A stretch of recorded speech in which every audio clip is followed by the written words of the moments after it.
बहुत ठोस बातें भी लिखी हैं, कभी हम कहते नहीं हैं। ब्राह्मण की आजीविका का साधन भिक्षा है, औरन को धन चाहिए बाबरी, ब्राह्मण की धन की बोले भिक्षा है। और ब्राह्मण कुल में जन्म हुआ, उनके पिताजी उनको पढ़ाना चाहते हैं लेकिन स्कूल नहीं जाते। इससे परिवार वालों ने उस बच्चे का नाम रखा जड़ भरत, मूर्ख भरत। 3 जन्मों का ज्ञान है, स्कूल जाके क्या करेंगे ABCD पढ़? क्यों नहीं जाते? कि मैं पढ़ूंगा लिखूंगा, ज्योतिष हो जाऊंगा, बड़ा विद्वान हो जाऊंगा, मेरे घर में लाइन लगेगी, मुझे अभिमान हो जाएगा, भगवान का भजन छोड़ जाएगा। इसे चुपचाप भजन करते हैं, पागलों की तरह रहते हैं। सौबरी नरेश रहुगुण भगवान कपिल के आश्रम में दीक्षा लेने के लिए जा रहा था। 4 कहार पालकी ढो रहे थे, उनमें से कहार बीमार पड़ गया। 3 कहारों ने कहा, हे राजा, ये कहार बीमार पड़ गया, अभी पालकी कौन उठाएगा?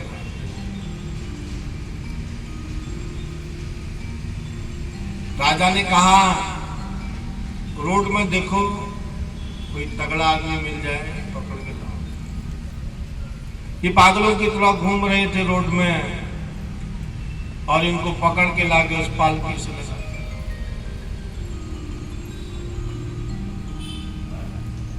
जड़ भरत क्या करते हैं? हर प्राणी पर नजर रखते हैं।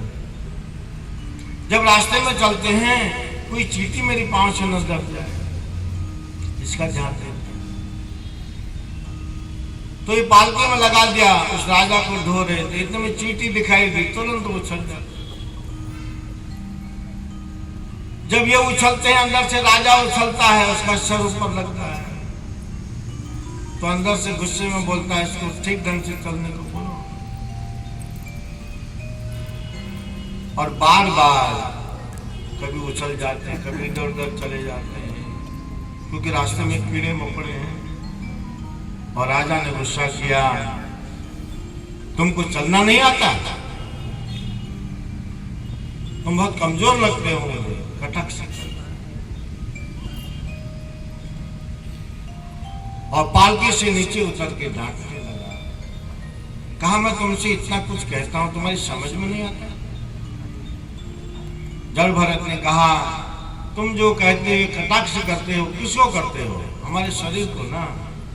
हम तो शरीर है नहीं, हम तो आत्मा हैं।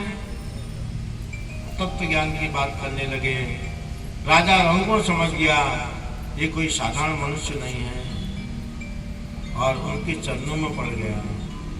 कहा, मैं तो कपिल की भगवान के यहाँ दीक्षा लेने जा रहा था, लेकिन आपका दर्शन हो गया। तत्व ज्ञान की बातें कही, जिसको तुम भरा बुला कहते हो, शरीर के लक्षण, आत्मा का लक्षण तो भगवान का भजन करना है। तब राजा रहुगुण ने महाराज भरत को कई सवाल किए हैं कि आप तत्व ज्ञान की बात करते हैं, सभी लोग तत्व ज्ञान की बात करते हैं, लेकिन आपको उसकी अनुभूति है, मुझे नहीं है। ये अनुभूति कैसे होती है? तो जड़ भरत ने कहा, इसके लिए भगवान के भक्तों का संग करना पड़ता है।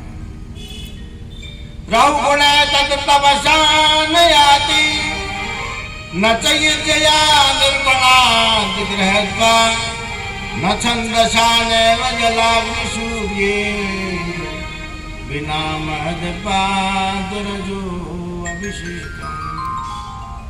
हे रहुगण, उस सत्य की अनुभूति तपस्या करने से नहीं होती। रहुगुण तत् तपस्या नहीं आती। न चाहिए अपराध ग्रह का, नहीं घर बार छोड़ने से, जंगल में जाने से होती है। न छंदसान में जलाग्नि सूर्य, न जल के बीच में खड़े रहने से, न अग्नि कुंड के बीच में खड़े तपने से होती है। सत्य की प्रतीति कैसे होती है? जब तक किसी भगवान के शुद्ध भक्त का दर्शन नहीं होता, जब तक किसी शुद्ध भक्त की चरण रज हमारे मस्तक पर नहीं लगेगी, उस ब्रह्म की सत्य की अनुभूति नहीं हो सकती। और राजा ने पूछा, तो इसकी पहचान कैसे होगी? संसार में तरह तरह के साधु संत हैं, गुरु लोग हैं, कोई दाढ़ी वाला है, कोई शेविंग किया हुआ है, कैसी पहचान होगी कि भगवान का शुद्ध? जल भरत ने कहा, भगवान के शुद्ध भक्त की एक ही पहचान है, यत्र उत्तम श्लोक गुणानुवाद प्रस्तूयते ग्राम्य कथा विघात निषेव्यमाणो नुदिनं मुमुक्षो मतिं सतिं यच्छति भाति।